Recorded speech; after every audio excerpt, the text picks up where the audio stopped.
I was only 4 years old when I saw my mother load a washing machine for the very first time in her life. That was a great day for my mother.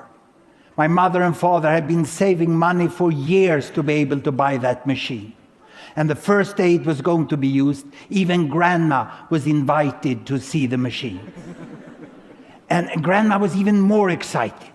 Throughout her life, she had been heating water with firewood, and she had hand-washed laundry for 7 children. And now she was going to watch electricity do that work. My mother carefully opened the door, and she loaded the laundry into the machine, like this. And then when she closed the door, Grandma said, no, let me push the button. And Grandma pushed the button, and she said, oh, fantastic, I want to see this, give me a share, I want to see it. And she sat down in front of the machine, and she watched the entire washing program. She was mesmerized. To my grandmother, the washing machine was a miracle. Today, in Sweden and other rich countries, people are using so many different machines. Look, the homes are full of machines. I can't even name them all, you know. And they also, when they want to travel, they use flying machines that can take them to remote destinations.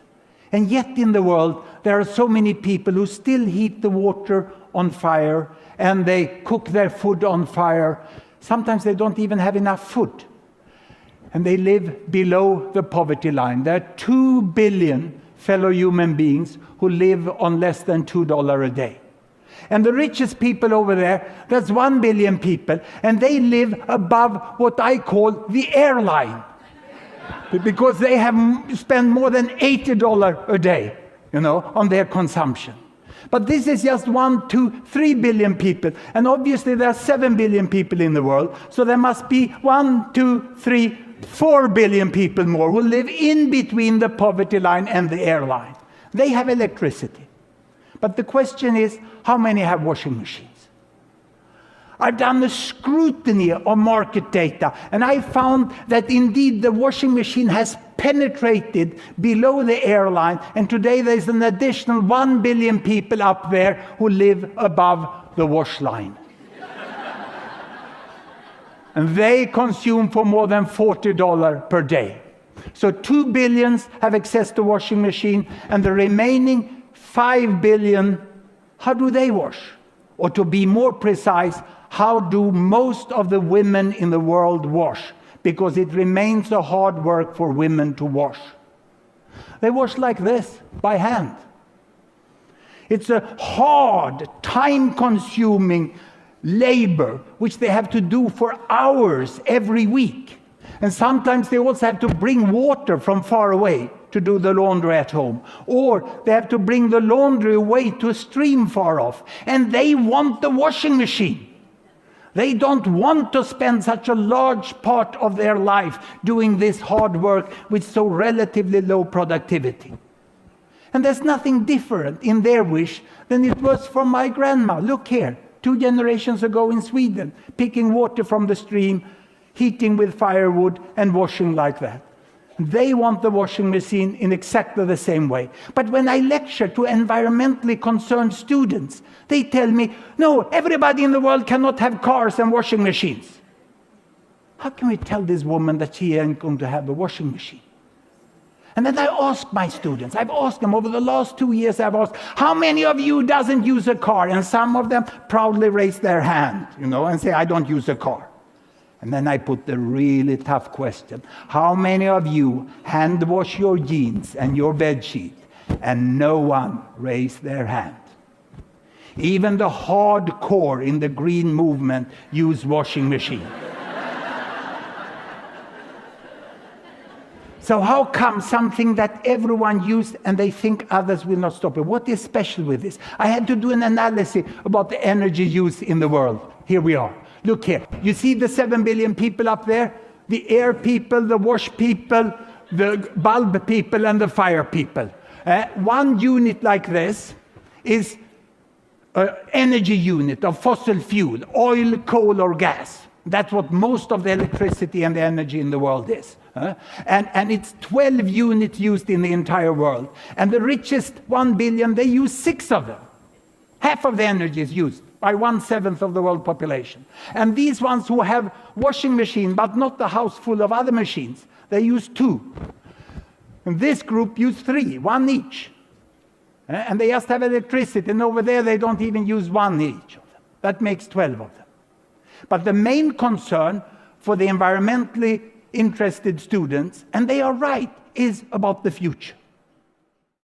What will happen is economic growth. The best off here in the emerging economies, I call them the New East. They will jump the airline, whop, they will say, and they will start to use as much as the Old West are doing already.